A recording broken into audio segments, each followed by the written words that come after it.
बातमी धुळ्याचे धुळ्यामध्ये 6 वर्षीय मोहम्मद उमर या बालकाच्या शोधकार्याला वेग प्राप्त होताना दिसतोय।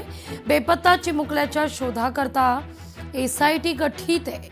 माहिती देणाऱ्यास गोपनीयतेसह पारितोषिक देखील जाहीर करण्यात आले।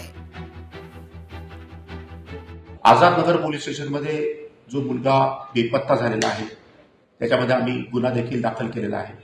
त्या गुन्ह्याच्या तपासाकरिता आज आम्ही एक एसआयटी स्थापन करीत आहोत।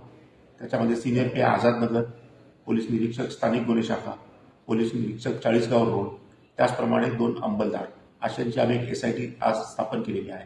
या निमित्ताने पोलिसांनी देखील रिवॉर्ड आपण याच्यामध्ये जाहीर करतो की जो कोणी आपल्याला याच्यामध्ये लीड देईल, आपल्याकडे माहिती देईल, गोपनीय माहिती देईल, ज्याच्यामधून हा गुन्हा डिटेक्ट झाला तर आपण त्याला अतिशय चांगला रिवॉर्ड आमच्यातर्फे देण्यात येईल। याचद्वारे मी हे सांगू इच्छितो की पोलिसांनी तिथे कोम्बिंग ऑपरेशन देखील केलेलं आहे। लोकशाही मराठी ऐका, पहा, जागरूक रहा।